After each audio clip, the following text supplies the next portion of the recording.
एक बार एक शिकारी शिकार करने के लिए जंगल में पहुंचा। उसने अपने तीर पर बहुत ही खतरनाक जहर लगाया और शिकार को निशाना बना करके उसने तीर को छोड़ा, लेकिन उसका तीर चूक गया और तीर एक पेड़ पर जा लगा। वो पेड़ बहुत ही हरा भरा और बहुत सारे तोते उस पेड़ पर रहते थे। जैसे ही वह जहरीला तीर उस पेड़ पर जाकर लगा, वो पेड़ धीरे धीरे सूखने लगा और उस पेड़ पर जो भी तोते रहते थे वो एक एक करके उस पेड़ को छोड़कर जाने लगे। उस बड़े से पेड़ के कोटर में एक बहुत ही बूढ़ा तोता रहता था, जो बहुत ही धर्मात्मा और अच्छे मन का था। सभी तोते उस पेड़ को छोड़कर जाने लगे थे, लेकिन वो बूढ़ा तोता जाता था, दाना लेकर के आता और उसी कोटर में आकर के बैठ जाता था, परंतु उस पेड़ को छोड़ने को तैयार नहीं था।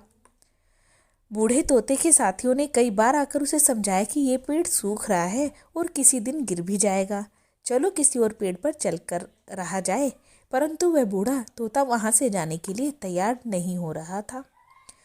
अब ये बात देवराज इंद्र तक पहुंची। उन्होंने बताया गया कि एक तोता है, वह जिस पेड़ पर रहता है वह पेड़ एक जहरीले तीर लगने के कारण सूखने, गिरने और खत्म होने की कगार पर आ पहुंचा है, और एक बूढ़ा तोता अभी भी वहीं पर रह रहा है।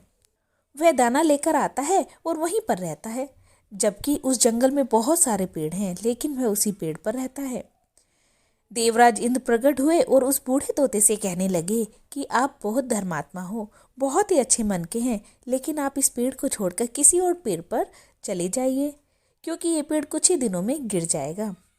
तालाब के पास में बहुत से बड़े बड़े हरे भरे पेड़ हैं, बड़े बड़े कोटर हैं, उन पेड़ों पर फल भी लगे हैं, उन्हें वहीं पर तोड़कर खा सकते हैं, परंतु यहाँ से आप चले जाएं। तोता बोला, माफ़ कीजिएगा, इस पेड़ ने मुझे जीवन दिया है, शिकारियों से मेरी रक्षा की है, हर मौसम में मेरा साथ रहा है, ये कोटर मेरा घर है, यहाँ मैं पला बड़ा हूँ, इस पेड़ को मैं छोड़कर कैसे जा सकता हूँ? इस पर संकट आया है तो क्या मैं इसे छोड़कर चला जाऊं? मैं ऐसा कभी नहीं कर सकता। देवराज इंद्र तोते की इस बात से बहुत ही प्रसन्न हुए। उन्होंने तोते से कहा, मैं आपकी इस बात से बहुत ही खुश हूँ, मांगो जो आपको मांगना है। उस बूढ़े तोते ने कहा, मुझे बस इतना मांगना है कि जिस पेड़ ने मुझे जन्म दिया, जहाँ मैं रहा पला बढ़ा, जिसे आप मेरा जन्मभूमि कह सकते हैं, आप इसे फिर से वैसे ही हरा भरा कर दो जैसा ये था। देवराज इंद्र ने अमृत से उस पेड़ को सींच दिया और पहले की तरह हरा भरा कर दिया। अब वापस से उस पेड़ पर आकर के बाकी तोते रहने लगे। वो बूढ़ा तोता कुछ समय तक और जिंदा रहा, फिर उसकी मृत्यु हो गई और वे स्वर्ग में चला गया।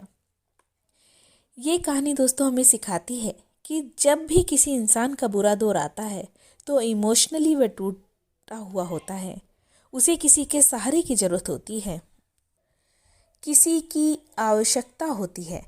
अगर आप ऐसे समय में उसे छोड़कर चले जाएंगे, उससे बात नहीं करेंगे, मुंह मोड़ लेंगे, तो आपको बुरा कोई नहीं है आपसे बुरा, क्योंकि आप किसी के सुख का साथी बने या ना बने, लेकिन आपको हमेशा किसी के दुख का साथी तो जरूर बनना ही चाहिए।